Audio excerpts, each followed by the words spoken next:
Sobat Indiebis, selamat datang kembali di Join Insight, Just on Indiebis Insight, di mana Anda bisa mendapatkan banyak inspirasi dan insight baru, serta tips and tricks dalam dunia bisnis yang akan dikupas tuntas secara eksklusif hanya di media sosial Indiebis.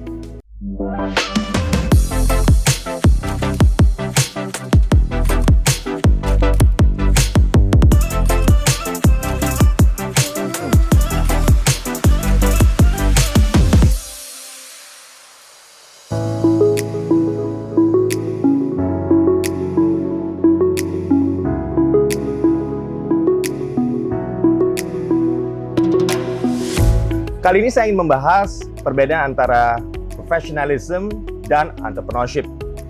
Perlu dicatat bahwa entrepreneurship bukan berarti kita lalu menjadi pedagang, bukan seperti itu. Tetapi yang kita lihat adalah nilai-nilai entrepreneurship yang bisa diterapkan oleh semuanya. Coba kita lihat dulu orientasi strategisnya ya, perbedaan antara professionalism dan entrepreneurship. Kalau professionalism kebanyakan didorong oleh peran. Saya perannya apa, saya akan bertindak sesuai dengan peran tersebut. Sementara kalau kita menerapkan semangat entrepreneurship, kita biasanya didorong oleh peluang. Lalu pengembangan dirinya. Kalau kita melihat dari sisi professionalism, maka kita cenderung fokus pada peningkatan kompetensi yang relevan. Namun kalau entrepreneurship, cenderung mengambil risiko. Tetapi bukan hanya risiko saja, tetapi risiko yang diperhitungkan. Calculated risk untuk mendapatkan hasil yang optimal. Dari sisi hubungan interpersonal, biasanya kalau professionalism itu memformulasikan hierarki. Dia ada suatu hierarki, kemudian menjalankan sesuai urian tugas, atau sering kita dengar dengan istilah job description. Sementara kalau entrepreneurship, biasanya dia datar aja gitulah ya, artinya dia bisa berhubungan dengan siapa aja gitulah ya, tidak melihat hierarki, dan dia banyak membangun jejaring dan mencoba membangun kolaborasi dengan banyak orang dalam suatu lingkungan tertentu. Sementara pada aspek semacam penghargaannya ya, achievementnya ya, itu biasanya dilihat dari dorongan karir kalau orang-orang yang menganut pada pendekatan professionalism. Sementara kalau entrepreneurship lebih pada pendekatan value creation atau didorong oleh value apa yang saya bisa ciptakan. Nah, entrepreneurship berorientasi pada inovasi, sedangkan professionalism berorientasi pada pertumbuhan. Entrepreneurship melihat profit itu sekadar sebagai iseng-iseng berhadiah, by product, kurang lebih begitu. Sedangkan professionalism melihat profit sebagai tujuan utama atau goals ya. Entrepreneurship umumnya memiliki budaya kekeluargaan. Sedangkan profesionalisme umumnya memiliki budaya yang sudah didefinisikan secara jelas. Hierarki, kemudian job description, cara berkomunikasi itu jelas sekali, aturan-aturan mainnya. Pembagian tugas pada entrepreneurship umumnya kadang-kadang seperti gray area begitulah ya, abu-abu gitu ya. Sedangkan pada professionalism umumnya sudah jelas dan sistematis. Entrepreneurship mementingkan kolaborasi, sedangkan professionalism seperti yang saya sudah utarakan tadi lebih mengacu pada hierarki. Nah, coba kita lihat kalau kita gabungan ya antara entrepreneurship dan professionalism. Kita mulai dari professionalism dulu. Professionalism biasanya berfokus pada bagaimana suatu problem diselesaikan, atau yang kita kenal dengan problem solver atau problem solving. Dan juga mereka akan sangat kuat sekali dalam menyusun suatu perencanaan, strategi maupun taktis ya, atau seringkali kita kenal sebagai planner. Dan yang menarik adalah mereka sangat spesialis dalam mendevelop suatu produk, barang maupun jasa, kurang lebih seperti itu. Lalu coba kita stretch sedikit ke aspek entrepreneurship. Kalau entrepreneurship cenderung melihat kesempatan, mencari kesempatan. Bahkan ada satu teman saya bilang sama dia, kalau kesempatannya nggak ada bagaimana? Dia berpikir sejenak, lalu menjawab dengan santai, ya udah kita bikin aja kesempatannya, kita create the opportunity. Waduh, hebat banget ya. Nah, sementara juga kalau kita dalam entrepreneurship, dia adalah orang yang cenderung risk taker. Tetapi risk taker bukan sekadar risk, sekali lagi, tetapi calculated. Semua risiko yang telah diperhitungkan. Dan pada satu hal lagi, kita lihat entrepreneurship itu selalu membangun jejaring atau network. Bukan cuma kenalan saja, itu sih bukan network namanya ya. Ini network yang networking gitu ya. Kalau dia sudah bisa membangun network, maka dengan network yang kuat itu mereka mencoba berkolaborasi. Sehingga salah satu sifat khas dari entrepreneurship adalah network collaborator. Coba kita lihat satu persatu contohnya. Jack Ma misalkan, dia selalu melihat kesempatan. Dan dia selalu mencoba melihat kesempatan yang kebanyakan orang yang lihat. Yang menurut dia itu sebetulnya adalah kesempatan yang sebenar-benarnya, the real opportunities. Kemudian kita lihat berikutnya Masayoshi Son. Mungkin kenal dengan suatu organisasi namanya SoftBank ya. Dia mengatakan bahwa saya ini bagus dalam hal mencium lah ya, sniffing ya. Sesuatu yang akan berbuah dalam 10-20 tahun kemudian. Nah, pada saat sudah memetik buahnya, yang lain baru ya nanam bibitnya gitu ya. Dan untuk mendapatkan sesuatu yang buah yang besar dalam 10 tahun, 20 tahun ke depan, dia bilang saya berani tuh mengambil risiko yang menjadi bagian dari prosesnya itu. Jadi taking risk, tapi dia udah melihat apa yang akan dicapai. Berikutnya kita ambil contoh lagi Mark Zuckerberg ya, Facebook ya, semua tahulah Facebook ya. Dia ini benar-benar mencoba membangun network, memberikan network kepada orang. Dan akhirnya dia mengatakan bahwa dengan memberi kekuatan kepada orang untuk share ya, dengan orang lain dalam suatu ekosistem misalkan, maka dunia akan semakin transparan. Dan kita merasakan semua itu sekarang kan? Oke. Berikutnya kita lihat ya, bahwa semangat entrepreneurship merupakan aspek esensial bagi pelaku usaha. Baik profesional maupun founder dari suatu perusahaan, pemilik suatu usaha. Dan ini menjadi salah satu modal untuk bertahan di tengah masifnya perubahan dalam dunia bisnis. Seseorang yang memiliki jiwa atau nilai-nilai entrepreneurship dapat dilihat atau diidentifikasi melalui 3 karakter utama tadi. Yang saya sudah singgung sedikit, tapi saya akan perdalam lagi. Pertama, kita lihat dari mentalitasnya dia, dari daya kreativitas dia, dan juga tentunya dari produktivitas. Seseorang dengan jiwa entrepreneurship memiliki mental yang sangat kuat. Istilah santainya tuh tahan banting, nggak ada matinya gitulah ya, die hard. Nah itu. Dan dia selalu melihat kesempatan dan juga melihat ancaman juga. Nggak cuma kesempatan aja, dia melihat ada kesempatan, lalu bagaimana nih ancamannya, risikonya bagaimana. Selalu melihat kedua hal ini, bukan hanya kesempatan saja. Dan mereka tidak hanya fokus pada masalahnya. Kalau orang terlalu fokus pada permasalahan saja, dia nggak akan maju-maju. Tapi juga melihat kesempatannya, ya kan? Dan juga melihat lebih dalam serta mencari kesempatan yang dapat dimanfaatkan. Dan mereka ini paham bahwa ancaman memang nyatanya ada, nggak bisa dihindarin. Tapi mereka adalah orang yang percaya bahwa kesempatan itu dapat diraih. Begitu juga dalam melihat risiko. Seseorang dengan jiwa entrepreneurship yang kuat paham betul bahwa segala hal selalu ada risikonya. Bahkan kalau kita diem pun itu ada risikonya loh. Ya kan kita diem gini bisa berbledek loh. Gitu ya.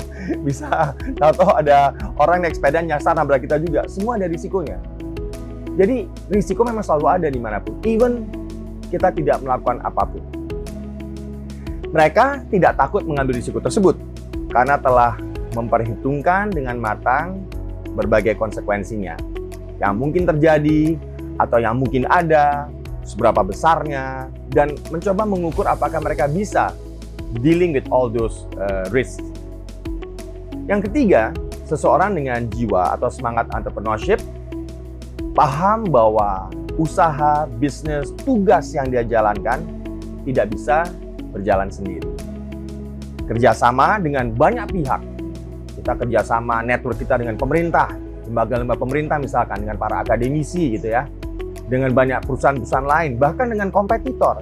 dengan media, kemudian dengan komunitas, dengan ekosistem, itu sangat diperlukan. Kita tidak bisa menghadapi dunia yang luar biasa dinamisnya, bahkan kejam seperti ini, sendirian saja.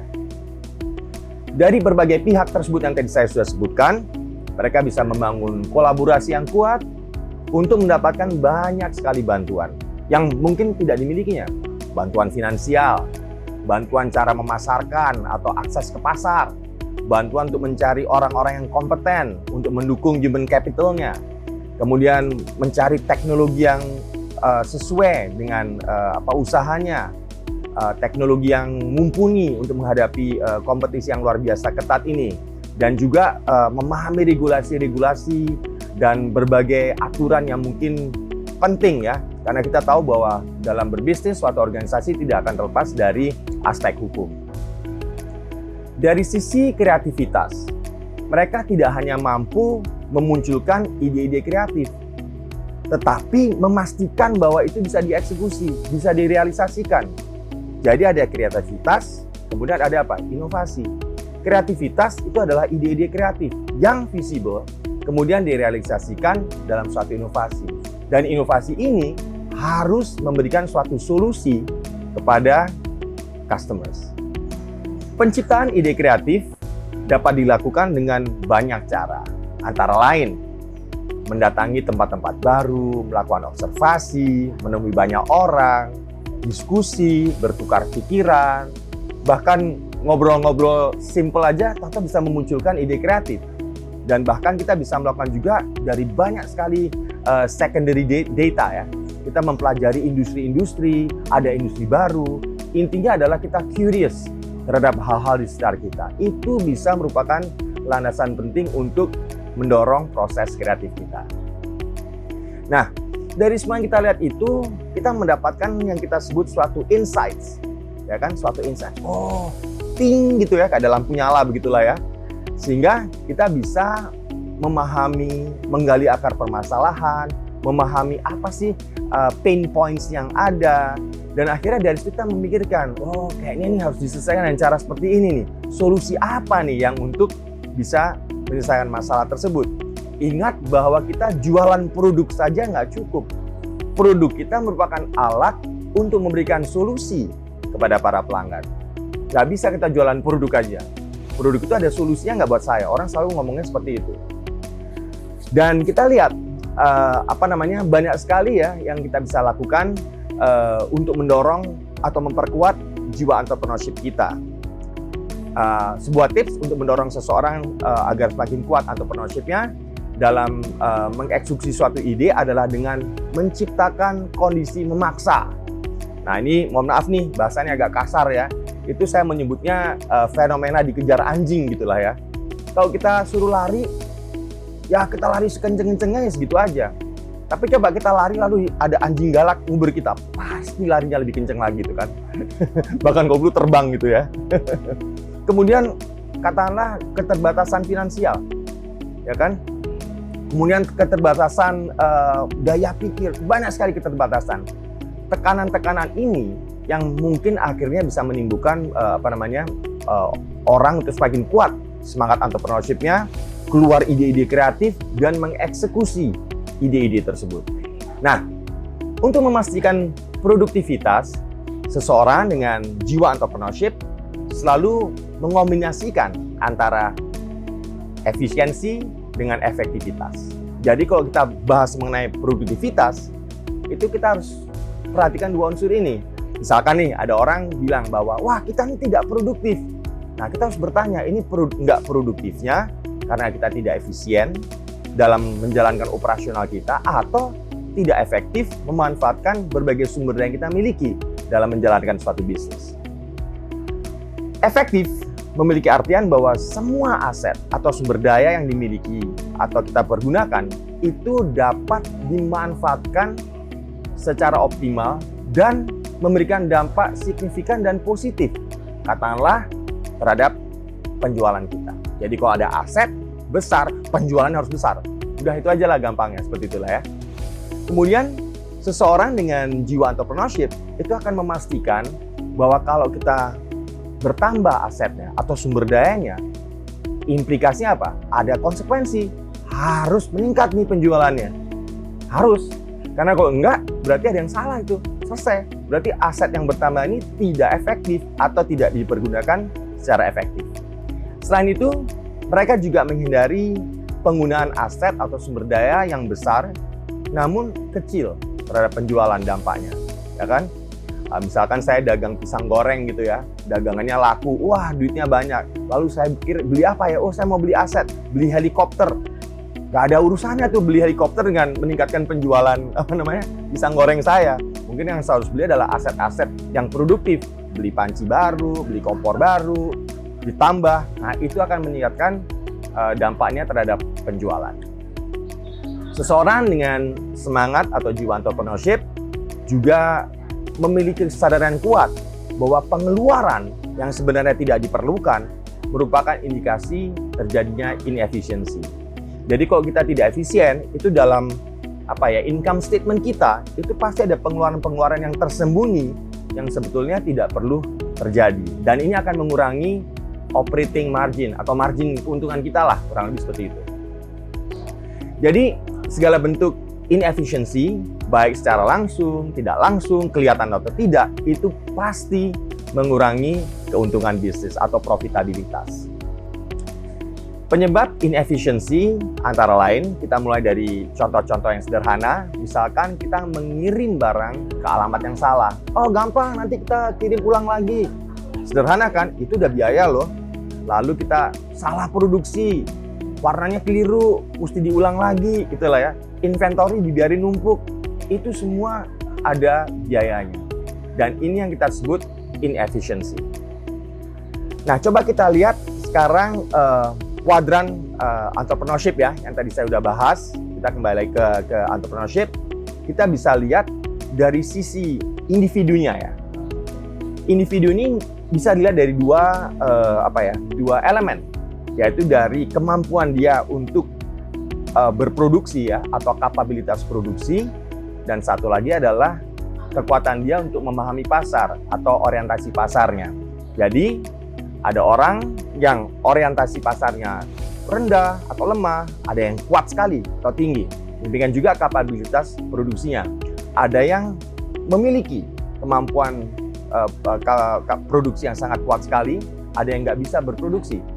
Nah, kebanyakan bagi para perintis atau beginner itu tidak memiliki dua-duanya. Coba kita lihat dari perintis ya, atau beginner. Ciri-ciri perintis atau beginner antara lain, pelaku usahanya masih ya tentu saja baru memulai ya, bahkan mungkin baru belajar, baru coba-coba untuk menjadi pengusaha. Nggak apa-apa, semua memang harus dicoba. Itu ciri-ciri perintis. Kemudian juga kita lihat kapabilitas produksinya dan juga orientasi pasarnya cenderung masih rendah. Skalanya belum kuat sekali ya. Dan juga kita lihat lingkup ekonomisnya atau skala ekonomisnya juga masih kecil, masih rendah. Perintis juga memiliki hal yang belum terlalu kuat menghadapi situasi krisis. Misalkannya terjadi penurunan penjualan, ya itu akan sangat terasa dan menyebabkan terhentinya bisnis yang baru dirintis. Seringkali baru berbisnis bentar, ada krisis, tutup gitulah ya. Jadi memang belum kuat lah bisnisnya. Kemudian kita lihat dari orang yang sifatnya seperti produsen ya, atau produser ya.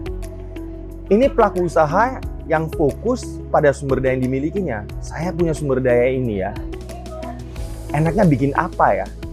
Nah, setelah dia bikin produknya, dia mengembangkan kemampuan memanage produknya atau product management yang kuat. Karena memang dia kuatnya di situ. Ini produser ya, atau produsen ya. Dan kita lihat tingkat kapabilitas produksinya tinggi. Namun kadang-kadang, meskipun dia sudah tinggi kapabilitas produksinya dan bahkan sudah mencapai economies of scale atau skala ekonomi yang baik, tetapi kita lihat kadang-kadang orientasi pasarnya masih lemah.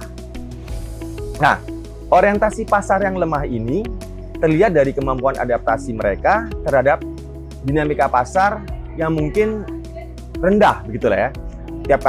Tiap kali pasar berubah, mereka bingung, gitulah ya. Mereka tidak terlalu fleksibel menghadapi perubahan pasar ini.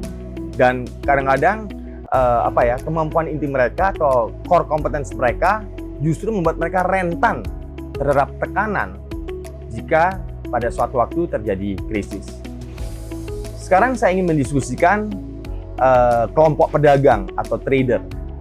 Ciri-ciri yang masuk dalam kelompok ini antara lain, mereka fokus pada pergerakan atau perubahan pasar. Dan mereka biasanya memiliki kemampuan dalam menjalin hubungan yang sangat baik dengan pasar, khususnya dengan para pelanggan. Tingkat orientasi pasar mereka sangat tinggi. Dan ini karena mereka bisa memenuhi banyak sekali permintaan pasar dengan produk yang berbeda-beda, maka mereka bisa meningkatkan economies of scope mereka. Ini menjadi cukup baik sekali. Pada saat terjadi krisis, seringkali ada masalah juga dari rekanan bisnis yang memasok produk-produk kepada para trader tersebut.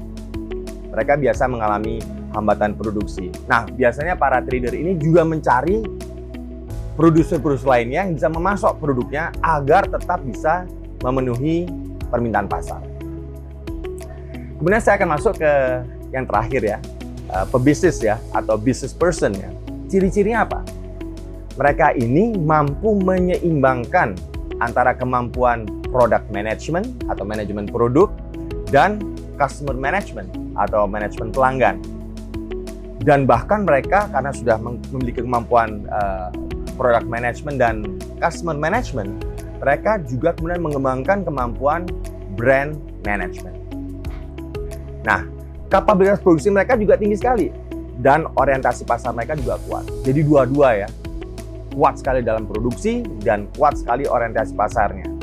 Sehingga bisa mencapai tidak sekadar economies of scale, tetapi juga economies of scope. Oleh karena itu, orang-orang yang masuk kategori business person seperti ini atau pebisnis seperti ini, itu daya tahannya cukup tinggi. Meskipun didera oleh banyak sekali tekanan, krisis, tantangan, ya kan? Dan juga mereka lebih berpotensi untuk menjadi pemenang dalam lingkungan yang sulit. Saya akan coba merangkum itu dalam suatu segitiga yang saya sebut sebagai segitiganya entrepreneurship ya. Tadi kita sudah bahas entrepreneurship ada 3 hal yang kita bisa lihat. Pertama, mereka memiliki sifat opportunity seeker, kemudian risk taker yang calculated tentunya, dan juga network collaborator. Kalau seseorang menentukan positioning mereka dalam suatu pasar, dalam suatu segmen atau target mereka, ini tentu karena melihat suatu peluang. Mereka, wah ini ada positioning yang belum terisi nih, saya mau ngisi di situ. Nah ini namanya positioning yang diambil oleh mereka. Once mereka sudah mengambil positioning seperti itu pada suatu segmen tertentu, target market tertentu, yang mereka lakukan adalah mengelola para customersnya di situ, yang kita kenal dengan customer management. Nah, oleh karena itu kita perlu sekali memahami apa yang menentukan perilaku dari pelanggan tersebut. Apa sih yang menyebabkan pelanggan itu memiliki perubahan perilaku? Dan inilah kesempatan yang mungkin kita bisa raih untuk memenuhi yang diinginkan oleh pelanggan, needs dan wants mereka, bahkan juga anxiety dan desire mereka. Ada 3L ya, kalau kita sebut ada land, ada latent, dan ada limitation. Nah, kesempatan datang dari perilaku pelanggan yang dipengaruhi oleh 3 hal tersebut. Yang kita kenal dengan 3L tadi, dan ini yang membentuk pemahaman kita yang kuat sehingga kita bisa mengisi needs, wants, anxiety, dan bahkan desires dari para pelanggan tersebut. Land itu maksudnya apa sih? Ya kita ngomongnya kayak landscape gitu aja lah ya. Ini perilaku pelanggan yang berubah karena memang lingkungannya juga berubah. Dan pelanggan menyesuaikan diri dengan lingkungan yang sangat baru tersebut. Coba kita bedakan perilaku pelanggan di era non-konektivitas dengan era yang sekarang yang sangat connected seperti ini. Beda kan perilakunya? Dulu membelinya datang langsung, sekarang bisa online, beda juga. Ya ini yang kita lihat. Jadi ada perubahan lingkungan akan berpengaruh pada perubahan perilaku pelanggan. Latent atau laten kalau kita dalam bahasa Indonesia ya. Ini mereka berubah perilakunya berdasarkan perubahan psikografis internal mereka. Mungkin dipengaruhi oleh teman-temannya, keluarga, sosial budaya dan sebagainya ya. Dan ini akan membentuk suatu psikografis tertentu dalam jangka panjang. Lalu ada juga tadi L yang terakhir, yaitu limitation. Ini adalah apabila mereka merasa keterbatasan, kekurangan, frustrasi karena suatu kondisi tertentu. Nah, 3 hal tadi yang kita bisa lihat sebagai aspek yang berpengaruh terhadap perubahan pelanggan. Kemudian kita lihat dari aspek risk taker ya, entrepreneurship ya, risk taker ya. Risk taker, salah satu kaitan antara entrepreneurship dengan pemasaran itu adalah ketika kita mencoba menciptakan suatu diferensiasi. Saya mau produk kita, merek kita, layanan kita berbeda dengan pemain lainnya atau kompetitor terdekat. Ini berarti kita mengambil risiko untuk berbeda. Nah, makanya kita lihat risk taker itu nempel dengan diferensiasi. Setelah kita melakukan diferensiasi produk kita, maka yang kita lakukan adalah apa? Mengelola produk-produk kita atau kita adalah dengan product management. Jika kita melihat suatu kesempatan, maka tentu kita ingin mengambil kesempatan tersebut dengan segala risikonya tentunya. Nah, untuk itu kita harus memiliki pertimbangan-pertimbangan tertentu, yaitu apa? Kita ada nggak sumber dayanya? Kita memiliki kapabilitas nggak? Lalu apakah ini kepastiannya bagaimana nih? Ini kan ada risikonya semua, ada konsekuensinya semua. Nah, dari situ kita kemudian bisa mengembangkan produk yang kita pakai untuk memberikan solusi yang kita lihat merupakan kesempatan yang ada di pasar tersebut. Jadi kesempatan tidak hanya datang dalam berbagai bentuk juga, tapi juga membawa risiko, ya kan? Nah, maka nanti saya katakan kita harus lihat sumber daya kita bagaimana, kapabilitas kita bagaimana, skala ketidakpastiannya bagaimana, dan ini harus diperhatikan sebagai suatu pertimbangan dari internal management kita. Terakhir, saya akan membahas mengenai network collaborator. Nah, brand kita itu harus kita kolaborasikan dengan brand-brand lain. Bahkan sudah besar sekalipun. Ada nih satu brand minuman bersoda yang sudah sangat terkenal di dunia, tetap berkolaborasi dengan brand lain untuk menciptakan suatu produk hasil kolaborasi. Padahal sudah kuat loh brandnya. Dan karena dia melahirkan suatu produk baru, brand baru dengan suatu kolaborasi dengan brand lain, maka memiliki konsekuensi untuk bisa menerapkan brand management yang baik. Nah, bagaimana mengatasi kekurangan melalui kolaborasi? Kolaborasi intinya adalah apa? Untuk menutup kekurangan kita. Bahkan dari kedua belah pihak. Anda kurangnya apa? Saya kurangnya apa? Dari Anda apa yang saya bisa pakai? Dari saya apa yang Anda bisa pakai? Saling menutupi. Nah, tentunya kita sudah menemukan kesempatan. Kita melihat nih sumber daya kita. Kurang nggak kapabilitas kita? Semua yang kita miliki ini mencukupi atau tidak? Kalau tidak, kita bisa berkolaborasi. Dan akhirnya apa? Bisa menciptakan nilai-nilai baru, ya, value creation baru, dan juga bisa berbagai risiko sebetulnya. Karena kita tidak harus memiliki aset yang besar untuk bisa melakukan sesuatu. Kita pinjemlah asetnya, kurang lebih seperti itu. Jadi kolaborasi akan menutup kekurangan dari berbagai pihak yang berkolaborasi dan dapat memberikan manfaat atau bahkan keuntungan bersama. Dan juga tadi saya sebutkan bisa menciptakan nilai tambah dan mengurangi risiko. Karena risiko ini kita bagi bebannya ke orang-orang atau pihak-pihak yang berkolaborasi dalam suatu ekosistem tersebut. Kemudian coba kita lihat lebih lanjut lagi mengenai kolaborasi ini. Ada 4 kuadran nih kalau kita bagi ya, yang kita sebut sebagai 4E dari kolaborasi. Kita melihat dari impact direction-nya, outer atau core begitulah ya. Kita bisa melihat dari value diversity-nya, apakah rendah atau tinggi, sehingga nanti kita bisa kelompokkan menjadi 4, yaitu explore, evolve, enhance, dan essential yang akan saya jelaskan berikut ini. Kita mulai dari explore.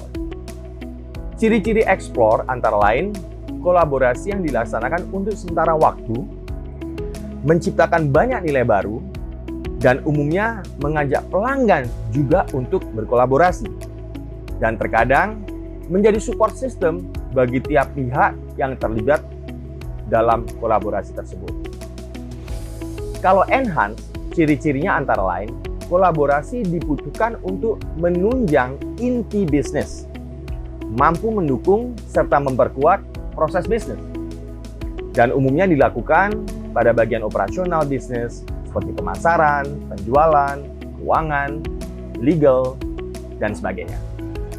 Dan biasanya ada selama bisnis tersebut dijalankan. Kemudian evolve, apa ciri-cirinya? Ciri-cirinya antara lain kolaborasi yang sangat radikal yang membentuk identitas baru atau brand baru yang mampu menggeser nilai lama ke nilai baru. Dan biasanya dilakukan oleh merek-merek besar atau perusahaan ingin mengambil segmen baru dan merupakan fase awal dari suatu bisnis baru.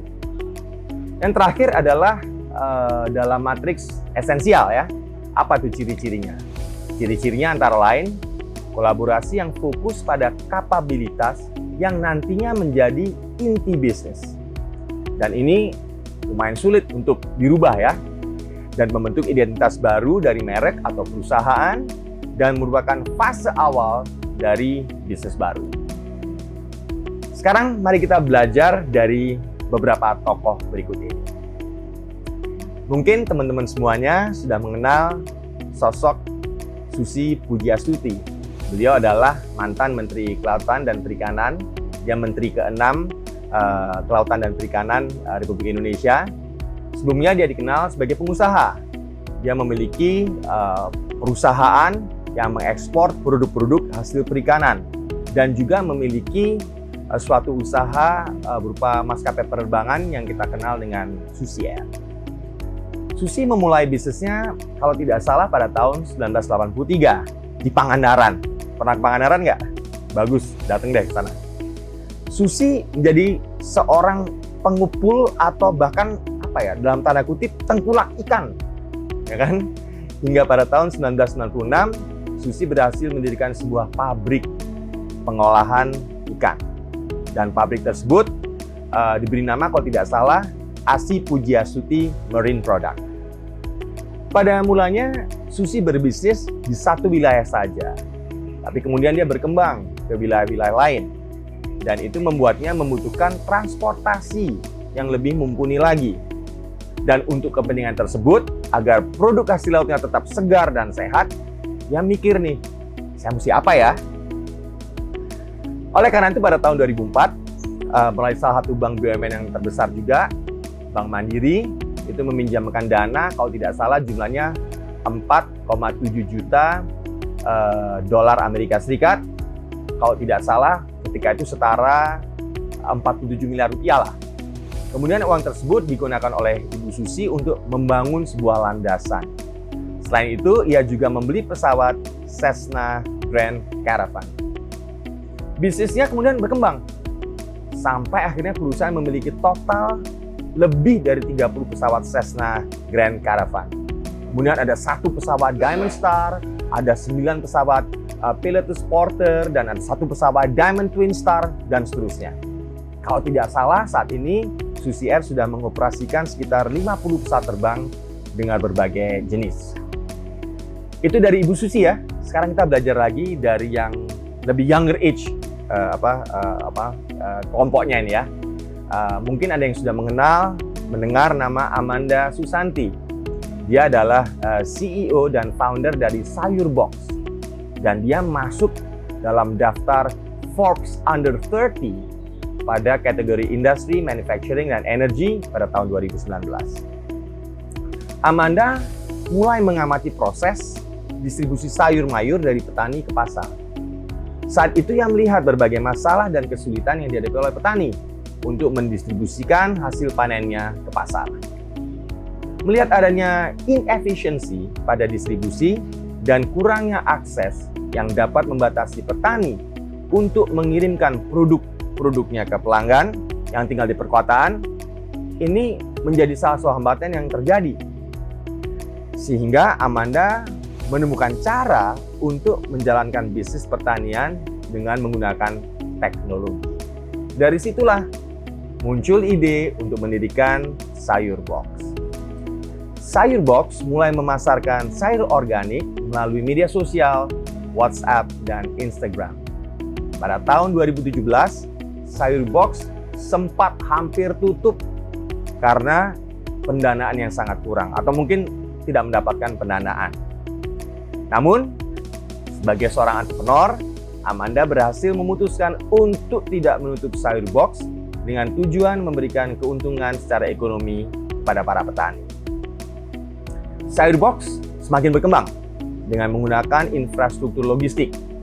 Kini sayur box bekerja sama dengan ratusan peternakan dan mitra petani lokal untuk melayani puluhan ribu pelanggan di sekitar Jakarta, Bogor, Depok, Tangerang, Bekasi, dan bahkan Bandung.